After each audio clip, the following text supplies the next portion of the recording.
Hello friends, how are you? Welcome back to Dubey commerce classes. हम लोग dissolution of partnership firm कर रहे थे और हमारी 6 क्लासेस हो चुकी थी और आज हमारी लास्ट क्लास है डिसोल्यूशन ऑफ पार्टनरशिप फर्म की। और आज हम जो करेंगे, मैंने आपको लास्ट क्लास में बताया था, लास्ट वीडियो में बताया था कि मैं आपके साथ कुछ स्पेसिफिक इंपॉर्टेंट पॉइंट्स हैं वो डिस्कस करूंगा जहां पर डाउट्स आते हैं, यानी कि वो सारे पॉइंट्स को हम लोग एक जगह इकट्ठा करके एक बार डिस्कस करने की कोशिश करते हैं। ठीक है, और उसके बावजूद भी अगर कोई पॉइंट रह जाता है तो आप कमेंट बॉक्स में लिख देना, उसका सॉल्यूशन मैं किसी न किसी तरीके से आपको रिप्लाई कर दूंगा। ठीक है, तो देखो यहां पर मैंने लिखा है डे 7, ये हमारा फाइनल डे है, लास्ट डे है डिसोल्यूशन ऑफ पार्टनरशिप फर्म का। Some specific important points. तो आज की क्लास काफी इंपॉर्टेंट होने वाली है क्योंकि जो जो प्रॉब्लम्स क्रिएट करते हैं, पॉइंट्स जो रह गए थे हमारे बाकी के वीडियोस में, वो हम यहां पर कवर कर रहे हैं। ठीक, तो एक एक पॉइंट को बड़े आराम से, बड़े ध्यान से सुनना है और समझना है। तो मैं आपको बुक में से पढ़ूंगा, फिर यहां पर मैं आपके साथ डिस्कस करूंगा। बढ़िया तो ये रहेगा कि आप अपना रजिस्टर और पेन लेके बैठो, तो जो पॉइंट्स मैं आपको बोल रहा हूं पहले आप उसको नोट कर लो, उसके बाद आप इस पॉइंट को देखना कैसे किया जा रहा है। बुक टीएस ग्रेवाल है वैसे। ठीक है, एक पॉइंट है ए, पार्टनर है ए टुक 50% of the stock at discount of 20%. Remaining stock was sold at a profit of 30% on cost. Book value of stock given in the balance sheet ₹4 lakh. वो ये कह रहा है कि बैलेंस शीट में स्टॉक 4 लाख का है और जो स्टॉक है 4 लाख का, उसका 50% पार्ट ए ने ले लिया है और वो कितने पे लिया है? 20% डिस्काउंट पे लिया है। तो पहले जरा इतना पार्ट ट्रीट कर लेते हैं। 4 लाख का 50% हुआ 2 लाख। 2 लाख यानी कि 2 लाख वाला पार्ट ए ने ले लिया और 20% डिस्काउंट पे लिया है। तो 2 लाख का 20% अगर हम निकालते हैं तो वैल्यू आती है 40,000। तो 40,000 आप इसे माइनस कर लो, तो कितने में ले लिया ए ने? 160 में। तो इस बात का मीनिंग निकल के आ गया, ए ने 50% स्टॉक 1,60,000 में ले लिया है। ठीक है, अब ये बताओ, अगर कोई पार्टनर एसेट लेता था, एसेट का सेटलमेंट हम लोग फायदा मानते थे और फायदा किधर आता था? रियलाइजेशन अकाउंट में, क्रेडिट साइड में। तो यहां पर आ जाएगा by S capital account bracket में stock 160, by S capital account bracket में स्टॉक 1,60,000। और जर्नल एंट्री अगर हम पास करना चाहें तो एस कैपिटल अकाउंट डेबिट, ए का कैपिटल डिक्रीज करेंगे, वो पैसे उसके अकाउंट से चार्ज करेंगे और प्रॉफिट हो रहा है, प्रॉफिट को क्रेडिट करते थे, प्रॉफिट का नाम रियलाइजेशन है। तो A's capital account debit to stock account 1,60,000 से। क्लियर है? मैं केवल आपको जो नीचे इंफॉर्मेशन दे रखी होती है मैं उसका ट्रीटमेंट बता रहा हूं। मैं स्टॉक को ट्रांसफर करने वाली एंट्रीज पास नहीं कर रहा हूं क्योंकि वो तो आप कर ही लोगे। सबसे पहला स्टॉक वो स्टेप होता था, स्टॉक अगर ट्रांसफर होगा तो 2 साइड में हो जाएगा। 4 लाख का जो स्टॉक है, जो बता रखा है 2 स्टॉक 4 लाख, सर कर ही दो। अच्छा चलो ठीक है, लिख देता हूं मैं यहां पर कि जो बैलेंस शीट में स्टॉक दे रखा है वो है 4 लाख, ये ट्रांसफर कर दिया और 4 लाख में से हाफ स्टॉक ए ने ले लिया। बात समझ में आ गई? आगे चलते हैं। बाकी का स्टॉक कितना बचा? बाकी का 50% ही बचा। आधा ए ने ले लिया, हाफ बचा हमारे पास। हाफ मतलब 2 लाख का बचा और उसने बोला हुआ था remaining stock was sold at profit of 30% on cost, यानी कि ये जो स्टॉक है ये 30% प्रॉफिट पर बेच दिया गया। तो अगर इसका हम 30% निकालें तो ये कितना आ जाएगा? ये 60,000 आ जाएगा। 2 लाख का 30%। अब 2 लाख वाली चीज 60,000 के प्रॉफिट पे सेल हो गई, इट मींस 2,60,000 में सेल हो गई। तो आधा स्टॉक ए ने ले लिया, आधा स्टॉक सेल कर दिया। तो जो सेल करा वो भी तो प्रॉफिट है। तो प्रॉफिट किधर की तरफ आता है? रियलाइजेशन में, बाय साइड में। और किस नाम से? बाय कैश ब्रैकेट में स्टॉक और कितना? 2,60,000। तो वो जो 4 लाख का स्टॉक था, कुछ ए ने ले लिया, हाफ पार्ट ए ने ले लिया 160 में, और हाफ पार्ट हमने 30% प्रॉफिट पे सेल कर दिया। इसकी एंट्री अगर हम बनाए, देखो सेटलमेंट की एंट्री मैंने बताई थी, एक बनती है क्या, कैश अकाउंट डेबिट या partners capital account debit to realisation account. तो उसमें वो पॉइंट कवर हो गया, पार्टनर ने भी ले लिया और बिक भी गया, तो A's capital account debit to realisation and cash account debit to realisation. और ये हमने स्टॉक को ट्रांसफर करके दिखाया था, लेकिन मैं खैर आपको ट्रांसफर वाली बात नहीं समझा रहा हूं, मैं फोकस कर रहा हूं जो नीचे सेटलमेंट गिवन होती हैं, वो एडजस्टमेंट्स गिवन होती हैं, उनको कैसे डील करना है। ये हमारा फर्स्ट पॉइंट था। ठीक, आगे चलते हैं। नेक्स्ट पॉइंट बोल रहा है डेटर्स ₹2,64,000 बैलेंस शीट में गिवन है, ऐसे लिखा हुआ है debtors ₹2,64,000, provision for doubtful debts 24,000 के गिवन है, 48,000 of book debts proved bad. चलो करके देखते हैं। बुक डेट्स का मतलब क्या होता है, बुक डेट्स डेटर्स का ही दूसरा नाम होता है बुक डेट्स। ये बुक वाले बड़े चालाक हैं, कभी कभार डेटर्स को बुक डेट्स के नाम से लिख देते हैं, और बुक डेट्स का मतलब डेटर्स, बुक डेट्स कहो या डेटर्स कहो, बात एक ही है। चलो अब देखते हैं, इन्होंने बोला हुआ है डेटर्स गिवन है, कितने गिवन है डेटर्स, 2,64,000 बैलेंस शीट में गिवन है। तो डेटर्स सबसे पहले क्या करोगे आप, ट्रांसफर करोगे टू डेटर्स 2,64,000, ये मैंने ट्रांसफर करा।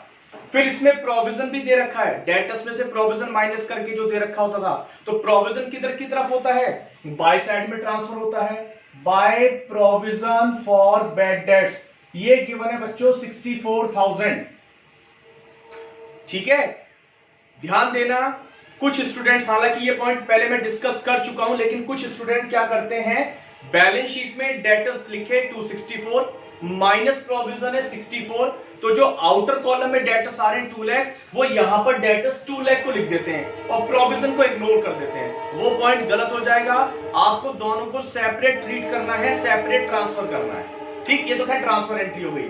Journal entry realisation account debit, क्योंकि डेबिट में है, realisation account debit to debtors, और ये provision for bad debts account debit to realisation.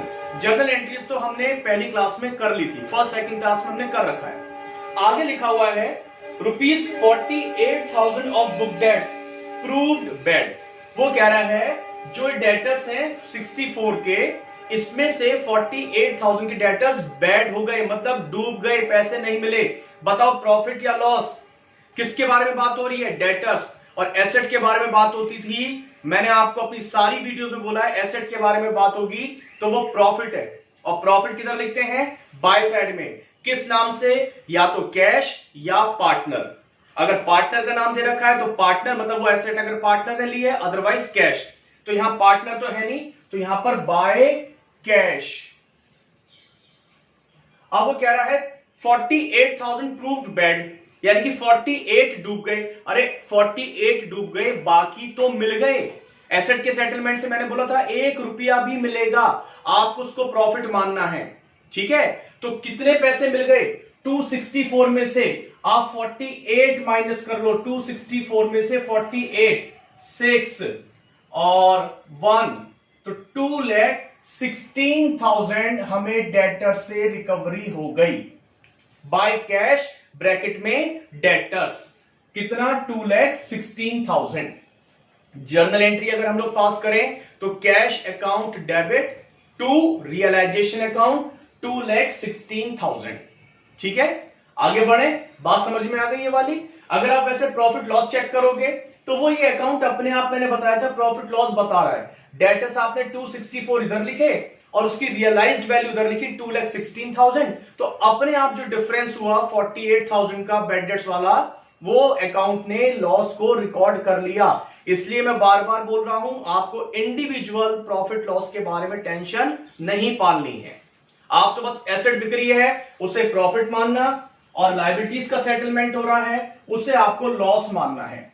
Profit कहां पर आते हैं, प्रॉफिट रियलाइजेशन में क्रेडिट साइड में आते हैं, और किस नाम से आते हैं, या तो कैश के नाम से आते हैं या फिर पार्टनर के नाम से आते हैं।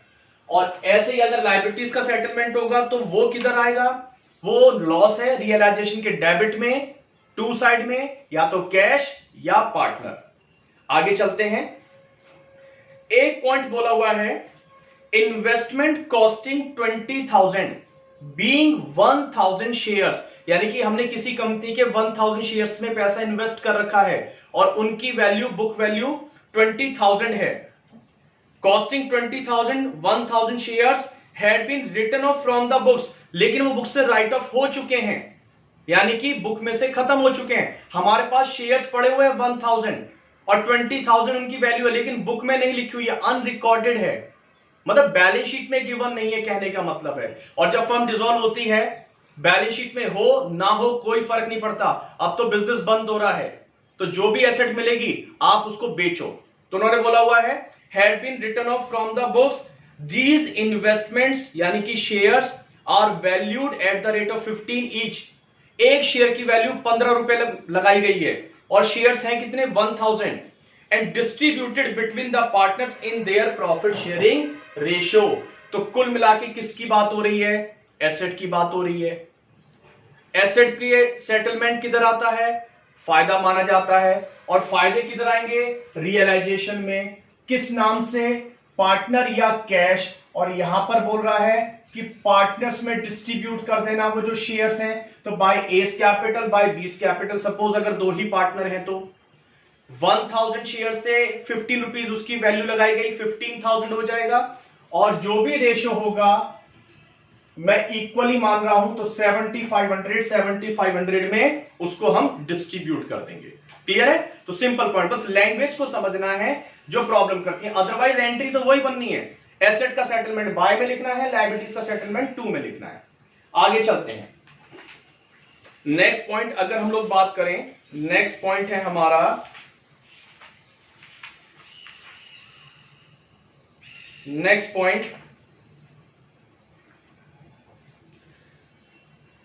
Creditor amounting to ₹70,000 70,000 accepted 30,000 in cash, उसको हमने 30,000 कैश दिया, and investment of the book value 45,000 in full settlement of his claim. मतलब 70,000 के क्रेडिटर्स को हम 30,000 कैश दे रहे हैं और 45,000 के इन्वेस्टमेंट दे रहे हैं। आपको याद होगा जब किसी लायबिलिटी का पेमेंट करने के लिए कोई एसेट दी जाती थी, उसकी कोई एंट्री पास नहीं करते, है ना। लेकिन क्यों, अच्छा वैसे क्यों नहीं करते, क्योंकि लायबिलिटी का सेटलमेंट हो रहा है, नुकसान रियलाइजेशन डेबिट, साथ के साथ एसेट भी चली गई, एसेट का भी सेटलमेंट हो गया, फायदा टू रियलाइजेशन, तो एंट्री बनी थी रियलाइजेशन टू रियलाइजेशन। पिछली क्लास में हमने कवर कर रखी है पॉइंट्स, ठीक है ना। तो जब भी किसी लायबिलिटी का पेमेंट करते हैं किसी एसेट के थ्रू, नो एंट्री, लेकिन जो हमने उसको कैश दिया है क्रेडिटर्स को, उसकी एंट्री जरूर पास होगी। जो पैसे जा रहे हैं तो नुकसान है फायदा है, क्रेडिटर्स को पैसे जा रहे हैं नुकसान, नुकसान किधर आएगा, टू नाम कैश या पार्टनर, कैश, अगर पार्टनर का नाम नहीं दे रखा तो कैश ही लिखते हैं, तो टू कैश अकाउंट, और जितना हमने उसको कैश पे करा होगा 30,000, वो अमाउंट आपकी यहां पर रिकॉर्ड हो जाएगी। ठीक, नेक्स्ट पॉइंट, हाँ जरा ये पॉइंट सुनना, बहुत प्रॉब्लम करता है ये। There was a contingent liability of ₹37,000 in respect of bill discounted but not matured. I repeat, there was a contingent liability of ₹37,000 in respect of bill discounted but not matured. All the discounted bills were honored, but an acceptor of bill of ₹5,000 became insolvent and 50 paisa in a rupee was received. The liability of the firm on account of this bill, discounted and dishonored, has not so far been recorded. जरा पहले एक बार इसका मतलब clear करते हैं। हम लोगों ने 11th में चैप्टर पढ़ा था बिल्स ऑफ एक्सचेंज, तो जरा मैं थोड़ा सा उसको रिवाइज करवाता हूं, ये पॉइंट फिर बहुत अच्छे से समझ में आ जाएगा। क्या होता है contingent liability related to bill discounted. मान लो मैं फर्म हूं और मैंने आपको गुड्स बेचे, 5,000 के मैंने आपको गुड्स बेचे, ठीक है, तो मुझे आपसे फ्यूचर में 5,000 लेने हैं। अब मैंने क्या करा, एक बिल लिखा, बिल में क्या लिखा कि आज से 2 महीने बाद या 3 महीने बाद, जो भी इसमें ड्यूरेशन लूंगा मैं, सपोज 3 मंथ्स ले लेता हूं कि आज से 3 मंथ्स बाद आप मुझे मेरे 10,000 रुपीज या 12,000 रुपीज, जितने भी मैंने आपको गुड्स बेचे, सपोज 10,000 के बेचे हैं, तो आप मुझे मेरे 10,000 रुपीज वापस कर देना, और वो बिल मैं आप लोगों के पास भिजवा दूंगा। आप उसे पढ़ोगे, उसमें लिखा हो कि आज से 3 मंथ्स बाद आप मुझे मेरे 10,000 वापस करोगे, उस पर आप अपनी कंसेंट दे दोगे, साइन कर दोगे, और वो बिल लौट के मेरे पास आ जाएगा। वो बिल टेक्निकली मेरे लिए BR है, बिल्स रिसीवेबल, और आपके लिए वो लायबिलिटी है, बिल्स पेबल। यहां तक की बात आप जानते हो। चलो खैर, यहां तक समझ में आ गया। अब वो बिल मेरे पास आ गया, BR है 10,000 का, मुझे पैसों की जरूरत पड़ गई तुरंत, अचानक मुझे पैसों की जरूरत पड़ी। आप तो पेमेंट करोगे नहीं, आप तो 3 महीने बाद ही पेमेंट करोगे, जो बिल की डेट उसमें लिखी होगी। अब मैं क्या करूंगा, इस बिल को अपने बैंक वालों के पास ले जाऊंगा और बैंक से कहूंगा, बैंक ये मेरे पास बिल रखा हुआ है 10,000 का, प्लीज ये बिल ले लो और इसके बदले में आप मुझे पैसे दे दो। तो बैंक वाले हमारे को सर्विसेज प्रोवाइड करते हैं कि वो आपके बिल को डिस्काउंट करा देते हैं। हमने इसकी एंट्री भी करी थी वैसे 11th में। खैर, अब मैं उन बातों को नहीं याद करवा रहा। तो मैंने बिल बैंक वालों को दिया, बैंक वालों ने थोड़ा बहुत पैसा काट लिया, सपोज 500, क्योंकि जब फैसिलिटी दे रहे हैं तो अपने चार्जेस भी लेंगे, तो 500 काट लिए और उन्होंने मेरे अकाउंट में 9500 डिपॉजिट करवा दिए। मेरा काम चल गया, मुझे पैसे मिल गए, हालांकि थोड़ा बहुत लॉस हुआ, लेकिन काम चल गया 9500। ठीक, बैंक वालों की इसमें इनकम हो गई है और आपको 3 महीने बाद पेमेंट करनी है, आपको 3 महीने का टाइम मिला हुआ है। अब आगे क्या होगा, बैंक ने जो मेरे अकाउंट में 9500 पे किए हैं, उस बिल, उस कागज के बदले में, वो किसके विश्वास पे किए हैं, आपके या मेरे? आंसर, मेरे विश्वास पे किए हैं, क्योंकि बैंक वाले मुझे जानते हैं। मैंने बोला था कि वो आपके पास चले जाएंगे और टाइम पे आपको उनसे पैसा मिल जाएगा। लेकिन इन केस कल को अगर आप, बैंक वाले आते हैं और आपने पैसा देने से मना कर दी, तो बताओ उसकी पेमेंट कौन करेगा? सीधी सी बात है, मुझे ही करनी पड़ेगी।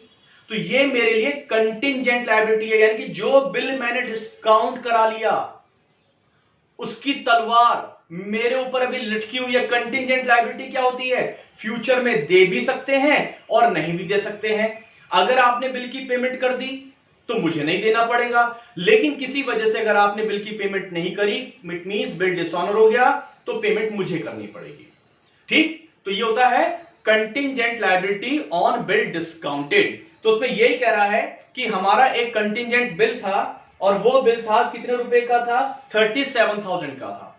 एक्सेप्टर इंसॉल्वेंट हो गया था, यानी कि ड्रॉई जिसने बिल को एक्सेप्ट करके भेजा था वो इंसॉल्वेंट हो गया। तो इसका मतलब क्या हो गया? पेमेंट अब फर्म को करनी पड़ जाएगी। फर्म के लिए क्या है? लायबिलिटी, लायबिलिटी का नुकसान, लायबिलिटी है तो नुकसान, टू कैश बिल डिसऑनर्ड, कितना? 37,000। ये जो लायबिलिटी हमें पे करनी पड़ गई क्योंकि हमारे ड्रॉई ने बिल की पेमेंट नहीं करी, तो बैंक वाले वो हमसे पेमेंट ले लेंगे, लॉस हो गया, टू कैश अकाउंट। अब वो बंदा इंसॉल्वेंट हो गया था, लेकिन उसने थोड़े बहुत पैसे हमारे को दे दिए, और क्वेश्चन में लिखा हुआ है उसने कितने पैसे दे दिए? 50 पैसे इन रुपी उसने हमारे को दे दिया, मतलब 50% उसने पैसा हमें दे दिया। पैसा मिल रहा है, फायदा, फायदे किधर आते हैं? बाय साइड में, और किस नाम से आएंगे? By cash. 37,500 का आप आधा कर दो तो ये हो जाएगा 18,500, हमारे को पैसे मिल गए। तो जितने का बिल डिसऑनर्ड करेंगे मतलब, और अगर वो पेमेंट नहीं करता है तो हमें तो पूरी पेमेंट करनी पड़ेगी, to cash, realisation account debit to cash account. और अगर वो बंदा कुछ पैसे हमें दे देता है, कई बार नहीं भी देता है क्योंकि वो इंसॉल्वेंट हो चुका है, जरूरी नहीं है मिल जाए, अगर मिल जाते हैं, जितने भी मिलेंगे वो आप बाय साइड में, बाय कैश के नाम से उसे आप रिकॉर्ड कर दोगे। ठीक है, एक लास्ट पॉइंट और डिस्कस करना है। मैंने यहां पर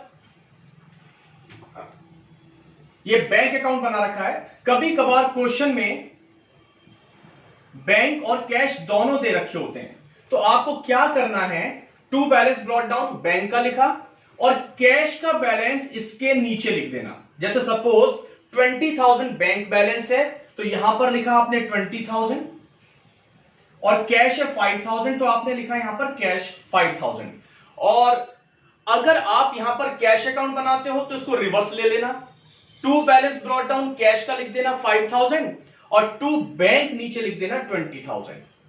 और मान लो आपने ऊपर क्वेश्चन में कहीं कैश कहीं बैंक, कहीं कैश कहीं बैंक लिखा हुआ है, आपको ध्यान नहीं रही तो कोई दिक्कत नहीं, आप इस अकाउंट का नाम इस तरीके से लिख देना, कैश ऑब्लिक बैंक अकाउंट। और टू बैलेंस ब्रॉट डाउन में आप क्या करना, इन दोनों की अमाउंट को प्लस करके लिख देना, 20,000 प्लस 5,000 25,000। ठीक है, प्रायोरिटी बैंक को होती है, और अगर आपने कैश वर्ड यूज कर रखा है तो आप कैश लिखना, और कहीं कैश कहीं बैंक लिख दिया है तो इस अकाउंट की इस तरीके से आप इसको क्लोज कर सकते हो। एक पॉइंट और, बस लास्ट पॉइंट है ना, मैंने अभी लास्ट बोला था लेकिन एक पॉइंट और है, पार्टनर का लोन अगर एसेट्स में गिवन होता है, अगर पार्टनर का लोन एसेट में गिवन हो, लायबिलिटीज में गिवन होता है तो उसके लिए तो हमने सेपरेट वीडियो बना रखी है, लेकिन कभी कभार अगर पार्टनर का लोन एसेट में आ जाए तो क्या करते हैं, यानी कि हमने फर्म ने पार्टनर को पैसे उधार दे रखे हैं तो क्या करोगे, तो उसका एक दो तरीके होते हैं। एक तरीका तो यह है कि पार्टनर का लोन सीधे आप कैश अकाउंट में ले जाना, मतलब एसेट्स में दे रखा है तो आप उसे क्रॉस पोस्ट कर देना, टू साइड में आ जाएगा, टू पार्टनर्स लोन अकाउंट, उसकी एंट्री बन गई, पार्टनर से पैसे लेने थे, हमने पैसे ले लिए, cash account debit to partners loan account.